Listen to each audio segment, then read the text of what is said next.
Hello everyone and welcome to our YouTube channel target for IQ. इस वीडियो में हम इंडियन कॉन्ट्रैक्ट एक्ट के जनरल प्रोविजन का एक क्विक रिवीजन लेंगे। ठीक है, तो ये आपका जो प्री पॉइंट ऑफ व्यू से बहुत हेल्पफुल होगा, लास्ट मोमेंट में आपको ये हेल्प करेगा। अगर आपका कॉन्ट्रैक्ट एक्ट तैयार है तो आप अपने क्विक रिवीजन के लिए इस वीडियो को देख सकते हैं। ओके, तो चलिए हम स्टार्ट करते हैं। पहले इंपॉर्टेंट चीज़ें हम देख लें। इंडियन कॉन्ट्रैक्ट एक्ट जो है वो है एक्ट नंबर 9 ऑफ द 1872। याद रखिए, एक्ट नंबर 9 ऑफ द 1872। 1 सितंबर 1872 की एनफोर्समेंट डेट है इसकी, तो फर्स्ट डे ऑफ सितंबर 1872, ये आपको याद रखना है। अब हम आते हैं, हम सिर्फ यहाँ पे जो रेलिवेंट चीज़ें हैं वही देखेंगे। ठीक है, क्योंकि हमारा यहाँ पे क्विक रिवीजन हमें देना है और हमारा ऑब्जेक्ट रहेगा कि ये एक वीडियो में कंप्लीट हो जाए। इंटरप्रिटेशन क्लॉज आपका सेक्शन 2 है। सबसे इंपॉर्टेंट चीज़ ये है कि आपको सारी डेफिनेशन क्लॉजेस का एटलीस्ट ये पता होना चाहिए कि किस सेक्शन में क्या है। ठीक है, टोटल आपके 2J तक दे रखे हैं। ओके, 2J तक आपका है, तो आपको 2A B C में क्या क्या है एटलीस्ट ये तो इन्फॉर्म होना चाहिए। 2A बात करता है आपकी प्रपोजल की। प्रपोजल यहाँ पे इंडियन लॉ में यूज़ हुआ है। ठीक है, इंग्लिश लॉ में ऑफर उसको यूज़ हुआ, दोनों का मतलब सेम ही है। प्रपोजल क्या होता है? When one person signifies to another. Signifies का मतलब है कम्युनिकेट। जब एक इंसान दूसरे पर्सन को कम्युनिकेट करता है। क्यों कम्युनिकेट करता है? ठीक है, अपनी विलिंगनेस, अपनी वॉलेंट्रीनेस को दिखाता है। क्यों? उसे कुछ काम करवाना होता है, बट ऑब्वियस, ठीक है, कुछ करवाना, टू डू और नॉट, और to abstain from doing anything. तो वो फ्री में तो कुछ करेगा नहीं, उसको कुछ ऑब्जेक्ट होगा, उसको सामने वाले पर्सन की हामी चाहिए होगी। ठीक है, तो with the view to obtain the assent of that other. किस लिए हामी चाहिए भाई? जो एक्ट और एब्सटिनेंस जो हम चाह रहे हैं उसके लिए हमको हामी चाहिए आपकी। तो he is said to make a proposal. Okay, तो एक बार इसको रीडिंग करते हैं। When one person signifies to another, क्या? His willingness. क्यों? टू डू और to abstain from doing anything with a view to obtaining the assent of that other to such act और abstinence, he is said to make proposal. तो पहला question आपका जो frame होगा यहाँ से कि भाई प्रपोजल कहाँ है, तो आपको एकदम टिप्स पे होना चाहिए कि 2A में है। 2B बात करता है आपका प्रॉमिस की। हमेशा याद रखिएगा कि जब प्रपोजल एक्सेप्ट होता है तो प्रपोजल आपका प्रॉमिस कन्वर्ट होता है। ये आपका कनेक्ट होगा सेक्शन नंबर, आप चाहो तो वहाँ लिख सकते हो कि ये आपका कनेक्ट होगा सेक्शन नंबर 7 से। ठीक है, कि ये दिखाता है कि प्रपोजल प्रॉमिस बनने के लिए जो एक्सेप्टेंस है वो एब्सोल्यूट और अनक्वालिफाइड होनी चाहिए। ठीक है, प्रपोजल आपका तभी प्रॉमिस बनेगा जब आपकी एक्सेप्टेंस एब्सोल्यूट या अनक्वालिफाइड होगी। तो 2B के हिसाब से जिस पर्सन को प्रपोजल दिया जा रहा है, जब वो सिग्निफाई कर देता है, कम्युनिकेट कर देता है अपनी असेंट को, ठीक है, तो then in that case the proposal is said to be accepted. Proposal आपका एक्सेप्ट हो गया, और जब प्रपोजल एक बार एक्सेप्ट हो जाता है तो वो प्रपोजल आपका प्रॉमिस में बन जाता है। बट वो प्रपोजल आपका प्रॉमिस तभी बनेगा जब आपकी एक्सेप्टेंस सेक्शन 7 के हिसाब से एब्सोल्यूट और अनकंडीशनल हो। When the person to whom the proposal is made signifies his assent thereto, the proposal is said to be accepted. A proposal when accepted becomes a promise. तो 2B में आपका define है promise. 2C बात करता है आपकी parties की। जो पर्सन प्रपोजल देता है यानी ऑफर देता है उसको प्रॉमिसर कहते हैं, इंग्लिश लॉ में यही है आपका ऑफरर। और जो पर्सन एक्सेप्ट करता है वो कहलाता है प्रॉमिसी यानी offeree. 2D very very important, ये एक बहुत लंबा डिटेल डिस्कशन है, बट यहाँ पे हम इसको शॉर्ट में लेके चलेंगे। कंसिडरेशन, कोई भी कॉन्ट्रैक्ट में consideration one of the most essential element है। इसका एक्सेप्शन आपका सेक्शन 25 में दे रखा है कि कहाँ बिना कंसिडरेशन के भी आपका कॉन्ट्रैक्ट वैलिड है। बट जनरल रूल अगर आपसे कोई पूछे कि क्या जनरल रूल, कि अगर आपसे कोई पूछे कि क्या बिना कॉन्ट्रैक्ट, बिना कंसिडरेशन के कॉन्ट्रैक्ट वैलिड है, तो आपका आंसर होगा नो। उसके बाद आप आगे अपना बता सकते हैं कि but under this condition it can be valid. But general answer है न्यूडम पैक्टम, यानी कि a contract without a consideration is avoid contract. When at the desire of the promisor, ठीक है, जब प्रोमिसर के डिज़ायर पे द प्रोमिसी और any other person, very important line, यहीं से आपका कंसेप्ट निकल के आता है प्रीविटी ऑफ कंसिडरेशन का।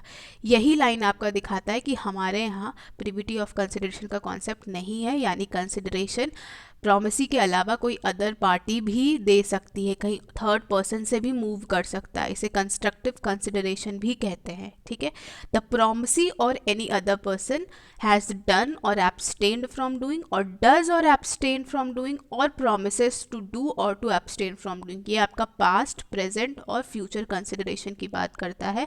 ठीक है, then such act और abstinence और promise is called consideration for the promise। Consideration हमेशा याद रखिएगा कि प्रॉमिस के लिए दिया जाता है, बहुत इंपॉर्टेंट है। हम भूल जाते हैं कंसिडरेशन देना, हम बोल देते हैं कॉन्ट्रैक्ट के लिए दे रहे हैं। ये जो, क्योंकि ये तो जनरल टर्म में हो गया, but law point of view से आपको जब MCQs में पूछेगा तो ये एकदम टिप्स में रख लीजिए कि consideration is always given for the promise.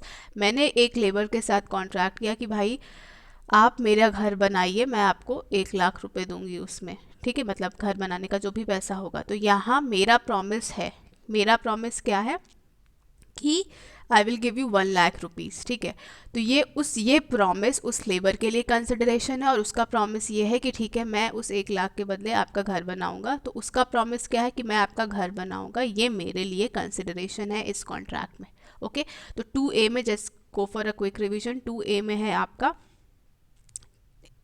2A में आपका दे रखा है प्रपोजल, ठीक है, 2A में प्रपोजल दे रखा है, 2B में आपका प्रॉमिस दे रखा है, 2C में पार्टीज दे रखी है, 2D में कंसिडरेशन रख दे रखा है, 2E बात करता है एग्रीमेंट। बट ऑब्वियस है कि हर एक प्रॉमिस जो है सारा वही मैंने आपको बताया कि प्रॉमिस और सेट ऑफ प्रॉमिस जो एक दूसरे के लिए कंसिडरेशन बनते हैं, सामने वाले पर्सन का प्रॉमिस मेरे लिए कंसिडरेशन है, मेरा प्रॉमिस उसके लिए कंसिडरेशन है, तो ये मिलकर एक अग्रीमेंट का निर्माण करते हैं। तो 2E में है आपका अग्रीमेंट, ठीक है।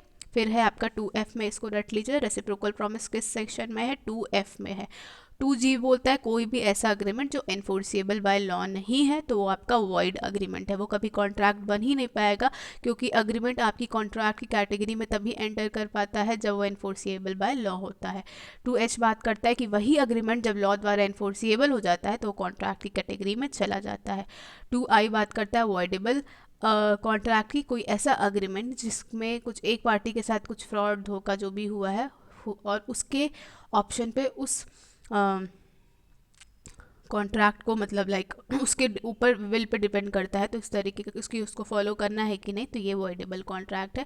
2J वेरी इंपॉर्टेंट, ये बात करता है आपका ऐसा कॉन्ट्रैक्ट जो स्टार्टिंग में तो वैलिड था बट आगे कुछ ऐसी सब्सिक्वेंट सुपरवीनिंग इंटरवेंशंस हो गई जिसकी वजह से वो कॉन्ट्रैक्ट अब परफॉर्म नहीं हो सकता, वो लॉ द्वारा एनफोर्सेबल नहीं रह गया, वो इनिशियली वॉइड नहीं था कि from very Inception it was wide, नहीं, वो स्टार्टिंग में वैलिड था बट आने वाली कंडीशंस कुछ ऐसी स्थितियां आ गई जिसमें अब वो परफॉर्म नहीं किया जा सकता है।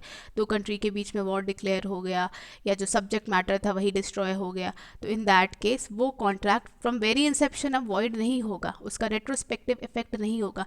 जिस टाइम से, ठीक है, जिस टाइम से जब पार्टीज को पता चला कि भाई सब्जेक्ट मैटर इज ओवर, तो from that particular movement only वो कॉन्ट्रैक्ट अब एनफोर्सिएबल नहीं रहेगा, सीजेस टू बी एनफोर्सिएबल, ठीक है। A contract which ceases to be enforceable by law becomes void when it ceases to be enforceable. Section 3 बस आपका इतना बात करता है कि ऑफर वगैरह जो है ये हमेशा कम्युनिकेट होना चाहिए, बिना कम्युनिकेशन, फॉर एग्जाम्पल मैं खुद में सोचूंगी अच्छा ठीक है मुझे अभी इस दिल्ली से कुछ अपनी किताबें मंगानी है, मैंने पोस्ट के थ्रू मैं उससे पूछूंगी, जस्ट फॉर एन एग्जांपल, कि मैं उसको चिट्ठी लिखूंगी दुकानदार को कि भाई तुम्हारे पास एक किताब है तो मुझे दे दो, और मैंने वो चिट्ठी लिख के अपने पोस्ट में अपने ड्रॉर में डाली, तो यहाँ पे भी मैंने कम्युनिकेशन किया ही नहीं, ठीक है। तो ये आपका नहीं है, हमेशा ऑफर प्रपोजल जो भी है आपका सब कम्युनिकेट होना चाहिए। सेक्शन 4 बात करता है कि जो भी आपने कम्युनिकेट किया वो कंप्लीट कब होगा, इसमें बात करता है कि प्रपोजल का कम्युनिकेशन कब कंप्लीट होगा, जब वो है प्रपोजल का जो प्रॉमिसी है उसके, ठीक है, जो अदर पार्टी है, सॉरी, जो अदर पार्टी है जिसको आप प्रपोजल दे रहे हैं उसके नॉलेज में आ जाता है, ठीक है। The communication of proposal is complete when it comes to the knowledge of the person to whom it is made, जिस पर्सन को आप जिस पर्सन को इंटेंशन दे चाह रहे हो कि भाई मुझे इसके साथ कॉन्ट्रैक्ट करना, मुझे इसको ऑफ़र देना है, जब उस पर्सन के नॉलेज में वो बात आ जाती है तो वहाँ पे कम्युनिकेशन ऑफ प्रपोजल कंप्लीट हो जाता है। अब बात आती है कम्युनिकेशन ऑफ एक्सेप्टेंस की। कम्युनिकेशन ऑफ एक्सेप्टेंस दो कैटेगरी में है, against acceptor and against proposal. Against term इसलिए यूज़ हुआ है कि वो अब जो है उससे अब उस चीज़ के हो जाने के बाद अब वो रिवोक नहीं कर सकते।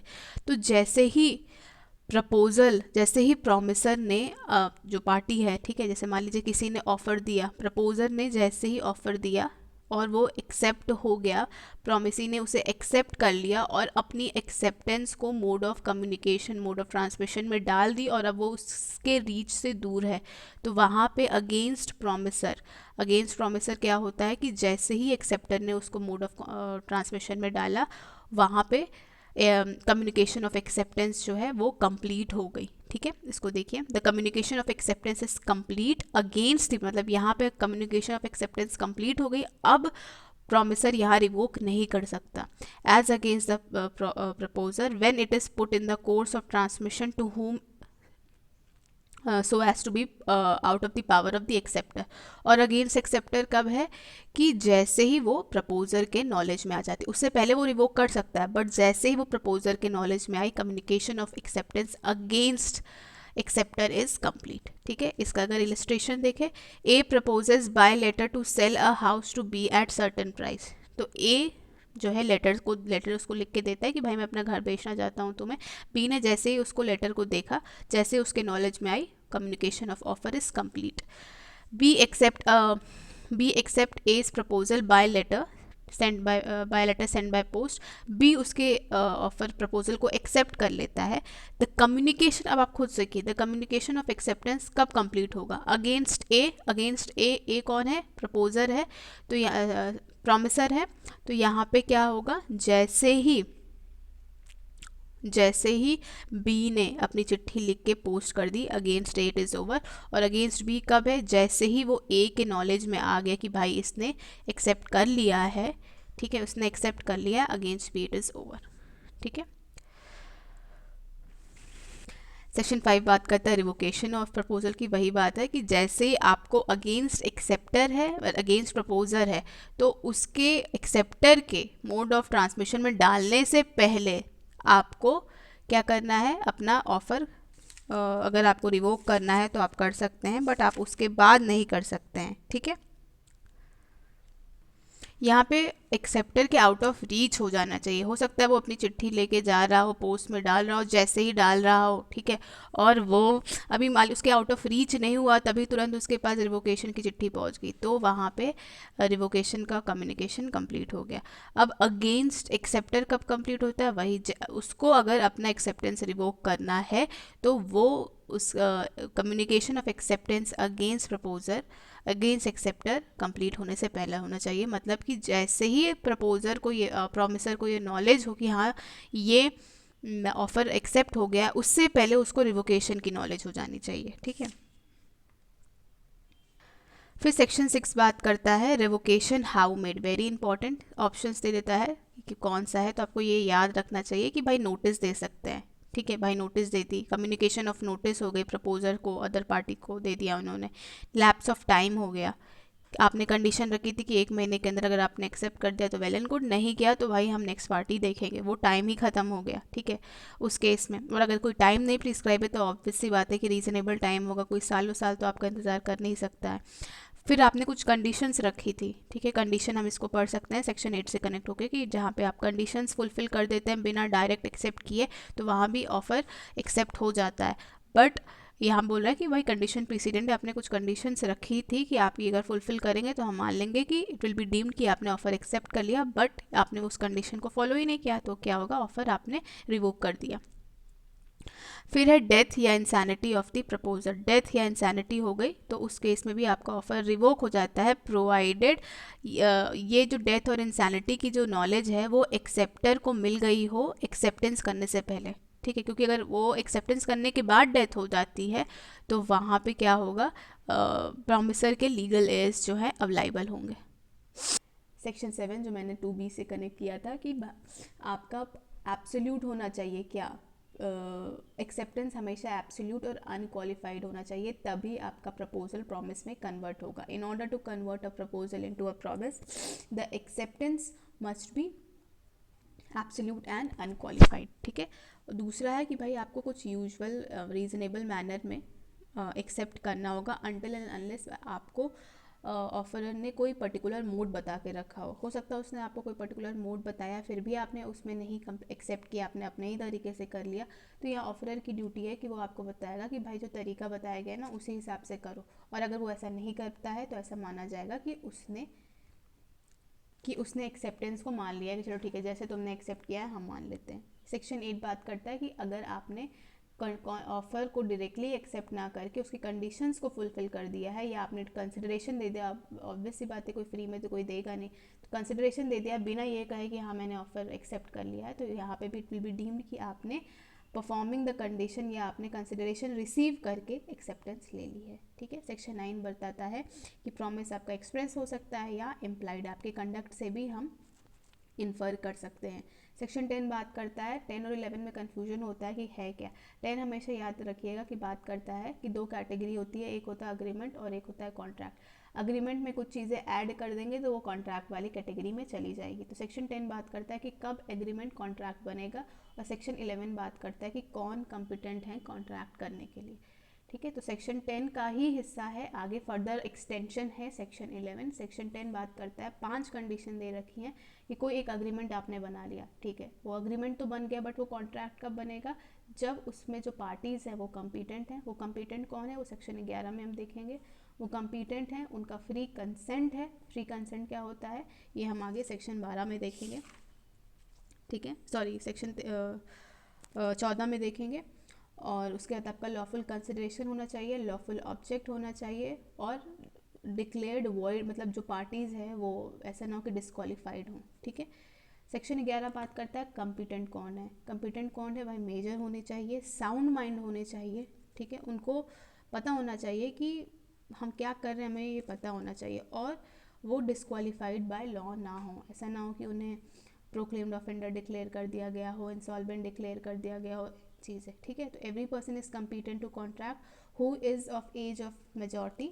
ठीक है, 18 साल प्लस, 18 साल प्लस हो, according to law to which he is subject, and who is of sound mind and is not disqualified from contracting by any law to which he is subject. Okay, every person is competent.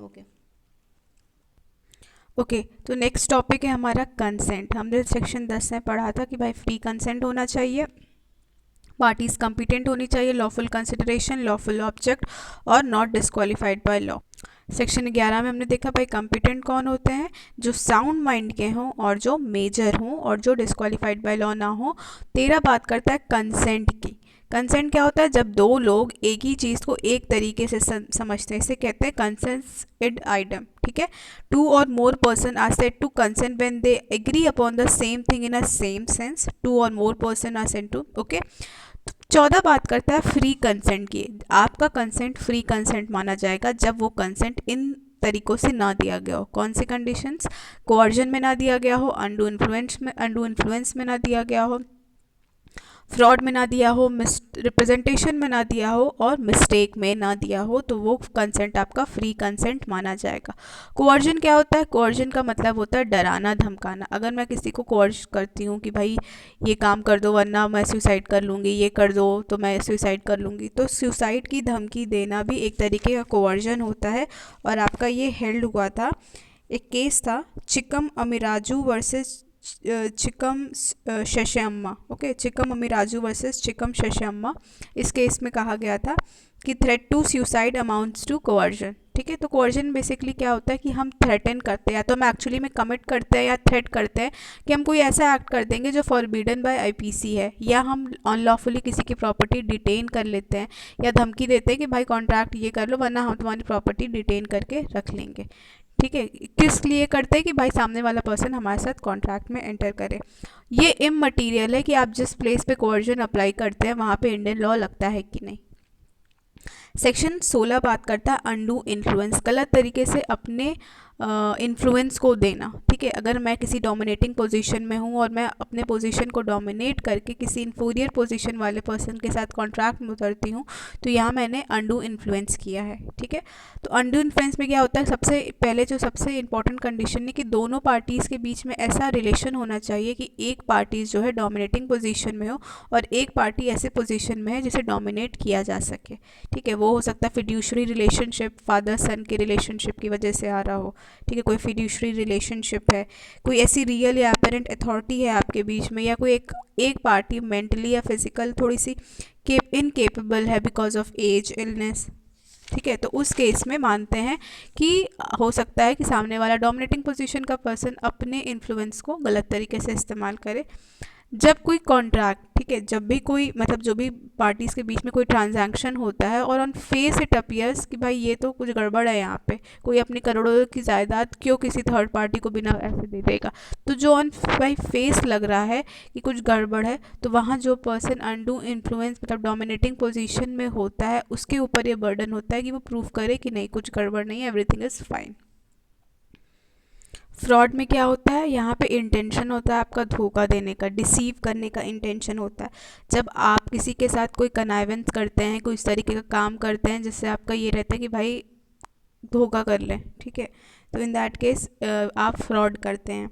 अब fraud कैसे हो सकता है, आप किसी ऐसे fact को suggest करते हैं जो आप भी जानते हैं सच नहीं, फिर भी आप कहते हैं कि हाँ हाँ भाई यहाँ कोई बैरन लैंड है, और आप कहते हैं कि नहीं भाई यहाँ तो अच्छी खेती होती है, यहाँ तो मतलब पूछो मत, ऐसी ऐसी खेती हो जाती है कि बस पूछो मत, तो वहाँ पे वो बैरन लैंड है। तो यहाँ आप सजेस्ट करें कोई ऐसे फैक्ट को जो आप जानते हैं कि ट्रू नहीं है, कोई आप एक एक्टिव कंसीलमेंट कर रहे हैं किसी फैक्ट का, आपको पता है कि ऐसी चीज़ नहीं है बट आप उस चीज़ को छुपा रहे हैं, ठीक है। आप कोई ऐसा काम कर रहे हैं कि भाई आपने प्रॉमिस तो कर दिया बट आपको पता है कि प्रॉमिस तो हमने फुलफ़िल करना ही नहीं है, चलो अभी के लिए हम प्रॉमिस करते रहे, a promise made without the intention to fulfil. कोई ऐसा एक्ट करते हैं जो डिसीव करने के पर्पज़ से, या कोई ऐसा एक्ट या ओमिशन जो लॉ स्पेसिफिकली डिक्लेयर करता है कि ये फ्रॉडुलेंट है। इसका एक्सप्लेनेशन बहुत इंपॉर्टेंट है कि मियर साइलेंस, सिर्फ चुप रहने का आप ये इन्फर नहीं कर लेंगे कि फ्रॉड हो रहा है यहाँ पे। हो सकता है वो विलिंगनेस, क्योंकि यहाँ पे ऑर्डिनरी कोर्स ऑफ बिजनेस में सबका होता है कि हम बिज़नेस में अगर हम सब सच बताने लगेंगे तो सामने वाली पार्टी की विलिंगनेस वो ना क्या करता है, वो इफ़ेक्ट कर सकता है, ठीक है। तो in that case mere silence as to fact likely to affect the willingness of the person to enter into a contract is not a fraud. But until unless वहाँ आपकी ड्यूटी हो बोलना, आपकी बोलना आपकी मजबूरी है, आप क्योंकि वो आपकी ड्यूटी है, तो वहाँ पे अगर आप नहीं बोलते हैं तो वो आपने फ्रॉड कमिट किया है। और जहाँ पे आपका शांत रहना, ठीक है, शांत रहना जो है वो कभी कभी शांत रहना ही आपका इक्वलेंट टू स्पीच होता है। जैसे वही है कि इस पे इलस्ट्रेशन है कि वो बोलता है कि अगर तुमने कुछ नहीं बोला तो मैं मान लूँगा कि घोड़ा साउंड है, तो वो कुछ नहीं बोलता है, तो यहाँ इसका साइलेंस जो है that is equivalent to speech, ठीक है। सेक्शन 18 बात करता है मिसरिप्रेजेंटेशन में। फ्रॉड और मिसरिप्रेजेंटेशन में अंतर ये होता है कि मिसरिप्रेजेंटेशन में इंटेंशन टू डिसीव नहीं होता। आप कभी कभी खुद ही किसी चीज़ को लेके आपको पता नहीं ऐसा है, आप पॉजिटिव असर्शन करते हैं बट एक्चुअली में आपको खुद ही नहीं पता होता है कि क्या है, ठीक है। तो इन दैट केस आप इनोसेंटली कोई गलती मिसरिप्रेजेंटेशन करते हैं। तो फ्रॉड और मिसरिप्रेजेंटेशन में बेसिकली अंतर यही है। सेक्शन 19 बात करता है वर्डेबिलिटी। याद रखिएगा 19 आपका डील करता है कोअर्शन, फ्रॉड, मिसरिप्रेजेंटेशन, और 19A जो बात करता है वो आपका है अनडू इन्फ्लुएंस के लिए 19A अलग सेक्शन दे रखा है। बाकी सेक्शन 19 में डील करता है when a consent to an agreement is caused by coercion, fraud और मिसरिप्रेजेंटेशन। तो वहाँ कॉन्ट्रैक्ट वॉइडेबल है उस पार्टी के विल के ऊपर जिसका कंसेंट गलत तरीके से लिया गया था, ठीक है। उस केस में क्या होगा कि मान लीजिए पार्टी कह सकती है कि या तो भाई कॉन्ट्रैक्ट को हम ख़त्म कर रहे हैं, ये ख़त्म कर रहे हैं, और या अगर हम चाहते हैं कि अगर ये फुलफ़िल हो तो मुझे उस पुराने मतलब रिस्टोर किया जाए मेरी अर्लियर पोजीशन में। इसका अगर दूसरा पैरा आप पढ़ें, एक सेकेंड, इसका दूसरा पैरा कहता है A party to a contract whose consent was caused by fraud or misrepresentation may, if think fit, insist that the contract shall be performed and that he shall be put in the position in which he would have been if the representation made has been true, ठीक है। उसका status क्यों वापस लाया जाए। Exception क्या कहता है इसका, if such consent was caused bye misrepresentation, अगर वो मिसरिप्रेजेंटेशन से हुआ है या साइलेंस फ्रॉडुलेंट से हुआ है, तो वहाँ पर ये देखा जाएगा कि क्या पार्टी के पास ऑप्शन था, जिस पार्टी का गलत तरीके से कंसेंट लिया गया कि भाई ऑर्डिनरी जनरल कोर्स में कोई आदमी होता तो वो पता वता लगाता। तो आपकी तरफ से तो ऐसा था नहीं कि आप एकदम बेहोश थे और आप बस चले आए मुँह उठा के कॉन्ट्रैक्ट कर लिए, ठीक है। तो यहाँ पे बोल रहा है कि the contract nevertheless is not voidable if the party whose consent was so caused had the means of discovering the truth with the ordinary diligence। आप पता कर सकते थे कंस्ट्रक्टिव, ठीक है, आप पता कर सकते थे बट आपने अपने गलती की वजह से पता नहीं किया। एक्सप्लेनेशन बोलता है कि अगर इसमें फ्रॉड, एक second, A fraud or a misrepresentation which did not cause the consent of a contract of the party on whom such fraud was practiced or to whom such misrepresentation was made does not render the contract voidable. Section 19 ए बस इतना कहता है कि भाई अगर आपने undo influence exercise किया है तो जिस पार्टी का गलत तरीके से इन्फ्लुएंस मतलब कंसेंट लिया गया था उसके ऑप्शन पे वॉइडेबल है कॉन्ट्रैक्ट।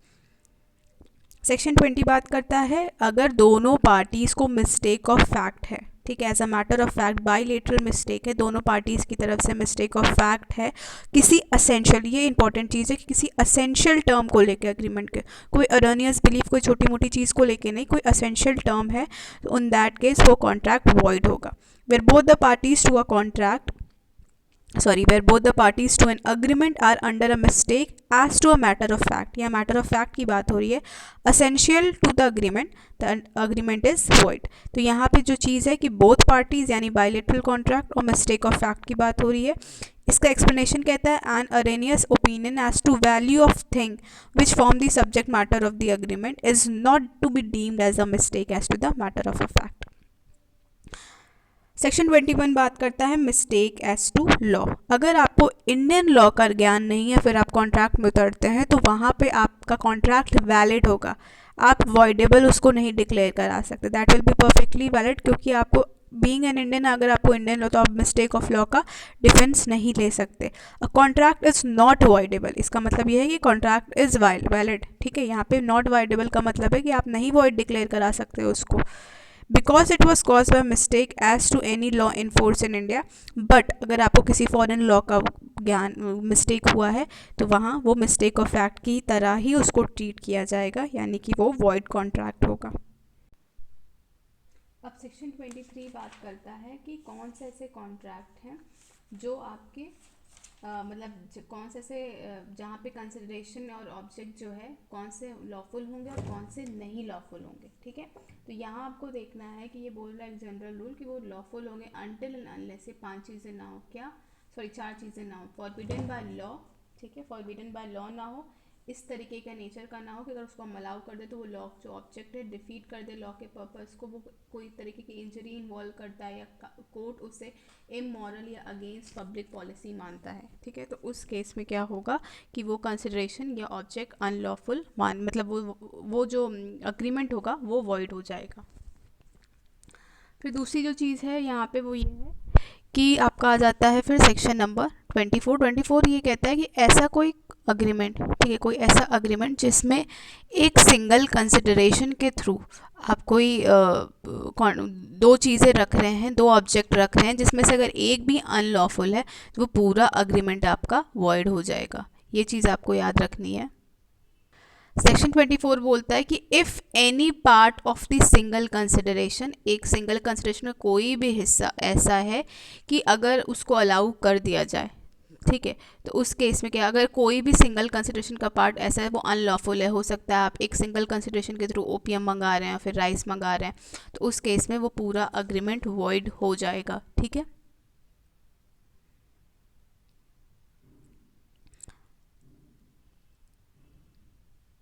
सेक्शन 25 एक्सेप्शन है न्यूडम पैक्टम का, जो कहता है कि किस केस में बिना कंसिडरेशन के भी कॉन्ट्रैक्ट वैलिड होगा। 3 कंसिडरेशन है। पहला है आपका राइटिंग में कोई अग्रीमेंट हो, रजिस्टर्ड हो, जो नियर एंड डियर रिलेटिव्स हैं उनके बीच में हो, out of the natural love and affection, तो इस केस में वो अग्रीमेंट वैलिड होगा even it is without consideration. दूसरा है आपका पास्ट वॉलंटरी सर्विस, अगर किसी ने आपके लिए पास्ट में कोई वॉलंटरी, ये आपका सेक्शन 2D से गवर्न नहीं होता है, वहाँ पे ये कंसिडरेशन नहीं आएगा, ठीक है। तो पास्ट वॉलंटरी सर्विस अगर आपने किसी ने की है या किसी ने राइटिंग में ये प्रॉमिस या एक्नॉलेजमेंट लिया है कि वो टाइम बार डेट को पे कर देगा, तो इन दैट केस वहाँ पे बिना कंसिडरेशन के भी एग्रीमेंट वैलिड है। यहाँ पे गिफ्ट नहीं आता है, ये आपको याद रखना है। Section 25 does not cover gift. फिर सेक्शन 26 बात करता है कि अगर कोई भी अग्रीमेंट आप करते हैं in the restraint of the marriage तो वो एब्सोल्युटली वॉइड है accept in the case it is of minor, वहाँ पे वो माइनर को वो करके अगर आप कोई भी एग्रीमेंट करते हैं किसी को शादी करने से रोकते हैं तो वो वॉइड होगा। सेक्शन 27 बात करता है रिस्ट्रेंटमेंट ऑफ द ट्रेड को लेके, क्योंकि आपको कॉन्स्टिट्यूशन ये फंडामेंटल राइट देता है इस रिस्पेक्ट में, तो आप किसी को ट्रेड या प्रोफेशन करने से रोक नहीं सकते। इसके कुछ एक्सेप्शंस हैं कि अगर गुडविल वगैरह बेच दी जाए तो उस केस में। सेक्शन 28 लीगल प्रोसीडिंग को लेके है, अनटिल एंड अनलेस अगर आप आर्बिट्रेशन या ADR वगैरह को प्रोसीडिंग सबमिट ना कर रहे हो। 29 अनसर्टेनिटी की बात करता है, अगर कोई कॉन्ट्रैक्ट ऐसा अग्रीमेंट ऐसा है जो अनसर्टेन है या जिसकी मीनिंग को सर्टेन नहीं किया जा सकता, तो वहाँ पे भी कॉन्ट्रैक्ट आपका वॉइड हो जाएगा कम्प्लीटली। सेक्शन 30 इंपॉर्टेंट है, जो बात करता है वेजरिंग अग्रीमेंट की। वेजरिंग अग्रीमेंट कम्प्लीटली वॉइड है और आप उसमें कुछ भी जीते या हारे, आप उसके लिए सूट इंस्टीट्यूट नहीं कर सकते हैं, ठीक है। फिर आपका आ जाता है सेक्शन नंबर 31, जो स्टार्ट होता है कंटिजेंट कॉन्ट्रैक्ट से। कंटिजेंट कॉन्ट्रैक्ट क्या होता है? कोई ऐसा कॉन्ट्रैक्ट जो डिपेंड करता है, उस कॉन्ट्रैक्ट का फुलफिलमेंट डिपेंड करता है उससे जुड़ी हुई किसी कोलेट्रल इवेंट के होने या ना होने पर। जैसे ए कॉन्ट्रैक्ट करता है बी से कि उसे 1000 रुपये देगा अगर बी का घर जल जाता है, तो यहाँ पे कोलेट्रल इवेंट है बी का घर का जलना। अगर बी का घर जल गया तो इन दैट केस जो उनके बीच कॉन्ट्रैक्ट हुआ है उसको फुलफिल कराया जा सकता है। सेक्शन 32 बात करता है कि enforcement of the contract contingent on an event happening. अगर आप कोई कंटिजेंट कॉन्ट्रैक्ट करते हैं कुछ करने या ना करने का on the happening of any uncertain future event, तो जब तक वो फ्यूचर इवेंट हो ना जाए आप वो कंटिजेंट कॉन्ट्रैक्ट फुलफिल नहीं हो सकता। इन केस अगर उसका होना इम्पॉसिबल हो गया तो वो अग्रीमेंट आपका कंप्लीटली वॉइड है। अब हम देखते हैं अपना चैप्टर नंबर 4, जो बात करता है परफॉर्मेंस ऑफ द कॉन्ट्रैक्ट की। सेक्शन 37 बात करता है obligation of the parties to contract. जो पार्टीज है कॉन्ट्रैक्ट की उनकी ऑब्लिगेशन क्या है? तो जो पार्टीज है कॉन्ट्रैक्ट की वो या तो डायरेक्टली अपना जो उनका जो परफॉर्मेंस है उसको दें, ठीक है, या वो ऑफर करें कि भाई I am ready to perform, क्या अपना प्रॉमिस परफॉर्म करने के लिए हम रेडी हैं, ठीक है। तो जो पार्टीज है कॉन्ट्रैक्ट की या तो वो डायरेक्टली एक्चुअली में परफॉर्म करे अपना प्रॉमिस या वो ऑफर करें, ठीक है, until and unless such performance is dispensed with और एक्सक्यूज्ड। हो सकता है डेथ हो गई या जो भी इस वजह से डिस्पेंस हो गया, ठीक है। The promise bind the representative of the promise in case of the death of such promisers. Death हो गई तो आप उनके लीगल रिप्रेजेंटेटिव को बाइंड कर सकते हैं, बट ऐसा कोई कॉन्ट्रैक्ट नहीं होना चाहिए। मतलब contract intention contrary intention appears, मतलब कि हो सकता है कोई पर्सनल क्वालिफिकेशन हो, तब आप लीगल एज को कैसे बाइंड करेंगे, ठीक है। जैसे इसका इलस्ट्रेशन बी देख सकते हैं आप। A promises to paint a picture for B for certain day at certain price. A dies before that day, the contract can not be enforce either by A's representative और by B, क्योंकि भाई वो personal qualification पे depend है। Section 38 बात करता है tender of performance, या इसे कहते हैं ऑफर ऑफ परफॉर्मेंस, ठीक है। टेंडर ऑफ परफॉर्मेंस या ऑफर ऑफ परफॉर्मेंस, अगर प्रॉमिसर जाके प्रॉमिसी से ऑफर देता है कि हम अपना प्रॉमिस परफॉर्म करने के लिए रेडी हैं, ठीक है। अगर प्रॉमिसर जाके प्रॉमिसी को ये ऑफर देता है कि हम अपना प्रॉमिस परफॉर्म करने के लिए रेडी हैं और ये ऑफर प्रॉमिसी नहीं एक्सेप्ट करता है, तो प्रॉमिसर के पास ऑप्शन है। प्रॉमिसर को आप लाइबल नहीं बनाएंगे उस कॉन्ट्रैक्ट के, उस प्रॉमिस के नॉन परफॉर्मेंस के लिए, ठीक है। और ना ही वो अपना कोई राइट खोएगा। तो एक बार फिर से समझते हैं कि अगर प्रॉमिसर जाके प्रॉमिसरी से बोलता है कि भाई देखो जो भी मेरी प्रॉमिस है, जो भी मेरी लाइबिलिटी, हम तैयार हैं उसको फुलफिल करने के लिए, प्रॉमिसरी की तरफ से कोई रिस्पॉन्स नहीं आता है, तो अब वो प्रॉमिस तो फुलफिल नहीं हो पाया, तो आप इसके लिए किसको जिम्मेदार ठहराएंगे? बट ऑब्वियस है प्रॉमिसरी, आप प्रॉमिसर को कुछ कह नहीं सकते, ना ही प्रॉमिसर अपना कोई हक खोएगा। बट इसके लिए ज़रूरी है कि वो जो ऑफर देता है अपने प्रॉमिस को परफॉर्म करने के लिए वो अनकंडीशनल हो, उसमें कोई वेरिएशन करके ना दे रहा हो, प्रॉपर टाइम एंड प्लेस पे हो, कि रात को 3 बजे कॉल कर दे कि भाई हम घर के बाहर खड़े हैं, डिलीवरी लो, और वो रीजनेबल अपॉर्चुनिटी होनी चाहिए प्रॉमिसी को, ठीक है। फिर हम देखते हैं सेक्शन 39, जो बात करता है effect of refusal of party to perform promise wholly. इसे ही कहते हैं एंटिसिपेटरी ब्रीच, ठीक है। इसे कहते हैं एंटिसिपेटरी ब्रीच ऑफ कॉन्ट्रैक्ट। इसमें क्या होता है कि अगर कोई पार्टी है, ठीक है, उसने मना कर दिया एकदम कम्प्लीटली, अपने आप को डिसेबल कर लिया कि हम नहीं, उससे कुछ ऐसा कर देती है जिससे कॉन्ट्रैक्ट नहीं परफॉर्म हो सकता है, तो जो दूसरी पार्टी है वो क्या कर सकती है, वो पूरी तरीके से कॉन्ट्रैक्ट को ख़त्म कर सकती है, क्योंकि डिफ़ॉल्टिंग पार्टी की गलती की वजह से वो क्यों झेले, तो उसको ये हक दिया गया है कि वो पूरी कॉन्ट्रैक्ट को ख़त्म कर सकती है, प्रोवाइडेड डिफ़ॉल्टिंग पार्टी ने अपनी तरफ से पूरी तरीके से अपने आप को डिसेबल कर लिया है। तो उस केस में दूसरी पार्टी क्या कर सकती है, या तो कॉन्ट्रैक्ट को ख़त्म कर सकती है या वो साइलेंट एडमिशन के थ्रू उसको कंटिन्यूमेंस दे सकती है, ठीक है। इसे कहते हैं एंटिसिपेटरी ब्रीच ऑफ कॉन्ट्रैक्ट की परफॉर्मेंस से पहले ही आपने अपने आप को दूर कर लिया।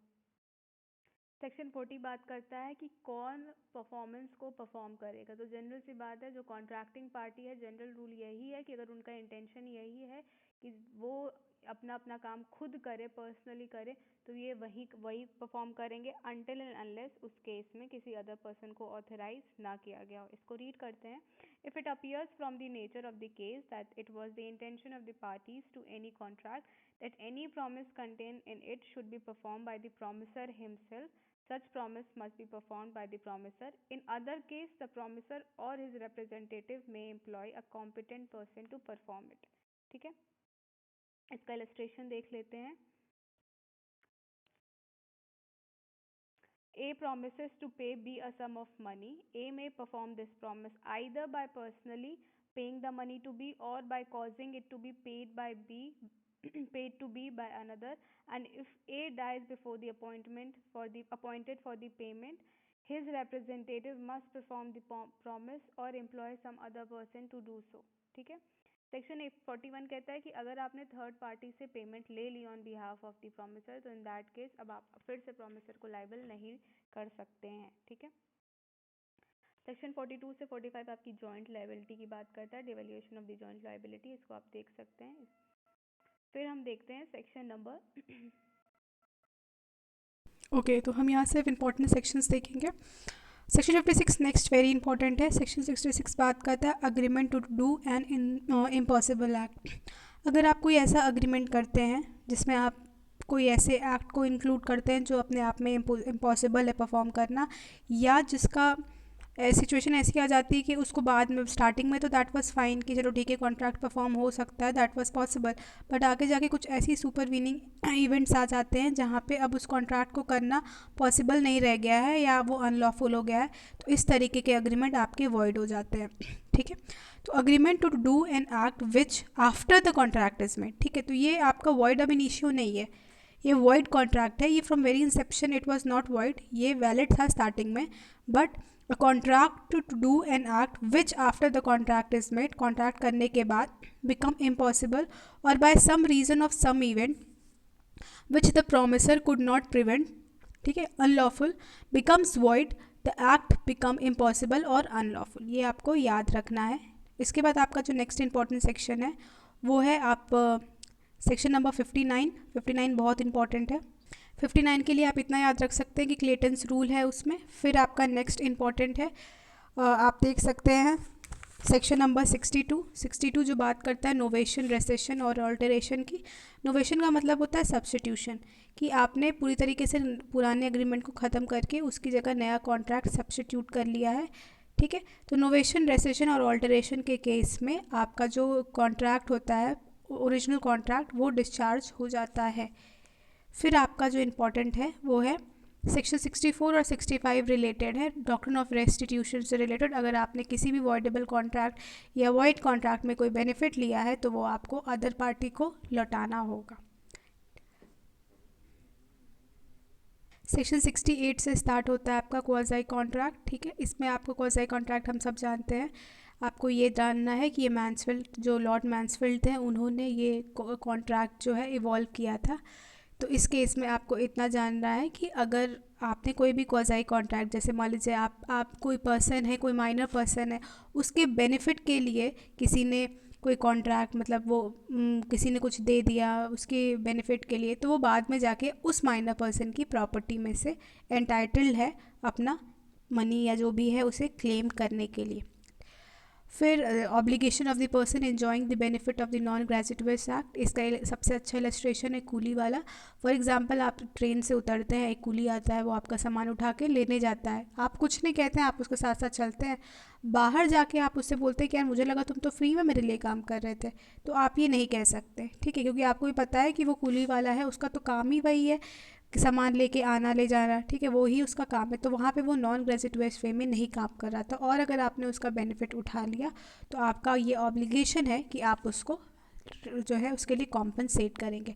Responsibility of the finder of the good, यहाँ पे आपको सिर्फ इतना याद रखना है कि बेली की तरह उसकी रिस्पॉन्सिबिलिटी होती है।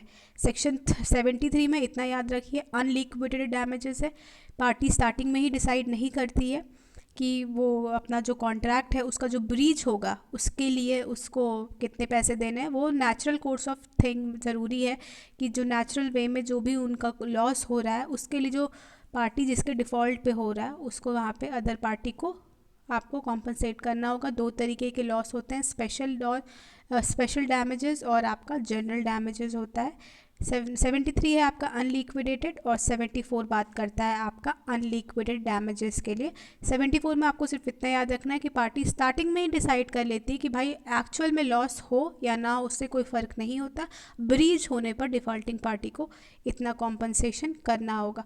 वो चाहे तो पेनाल्टी के तौर पे भी आपके ऊपर इम्पोज कर सकती है कुछ कंडीशन, कुछ स्टिपुलेशन। ओके, फिर आपका है सेक्शन 75, आप देख सकते हैं party rightfully rescinding the contract entitle to compensation. ठीक है, तो ये आपका जनरल कॉन्ट्रैक्ट का एक क्विक रिवीजन था, general provision of the contract का। आई होप आपको ये सही लगा हो। कोई भी क्वेरी हो तो please do let me know in the comment section. Thank you.